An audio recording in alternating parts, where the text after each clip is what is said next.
В прошлом году к 10-й школе проложили новую асфальтированную дорогу. В этом уже завершается строительство тротуара. Его протяженность 350 метров.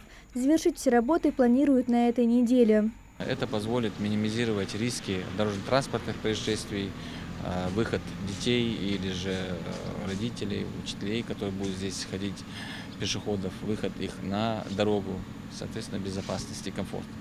По словам местных жителей, раньше школьникам приходилось идти по обочине дороги, что было небезопасно. Теперь же дети могут спокойно ходить по тротуару, не опасаясь за свою жизнь. Тут невозможно было проехать, как будто испытательный какой-то полигон, то яма, то канава. В прошлом году проложили асфальт по этой улице до самой школы, потому что тут находится социальный объект. И в настоящее время, где-то неделю начали укладывать пешеходный тротуар для школьников и так далее. Я хотел бы сказать, что это очень приятное, благородное дело, потому что кто бы это ни инициировал, это очень хорошо. Следующий объект по благоустройству – это улица Энгельса. Здесь расположен дворец культуры. Местные жители неоднократно обращались с просьбой привести этот участок в порядок. И теперь здесь ведутся работы по благоустройству, которые планируют завершить в середине июля. Раньше по этой улице не то, что проехать, пройти невозможно было, потому что были ямы, колдобины. Детям невозможно было выйти, поиграться, покататься на велосипеде.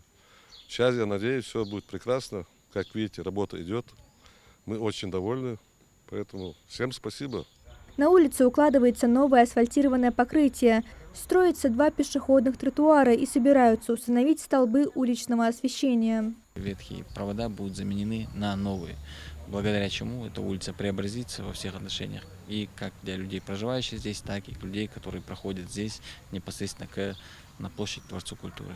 Вопросы благоустройства этих территорий поднимались в прямом эфире на НТРК. Программа «Муниципальный час» запущена в 2023 году. В студию телеканала уже поступило более 1000 звонков от жителей республики. По многим обращениям приняты положительные решения. Мария Амбата, Амагаз 24.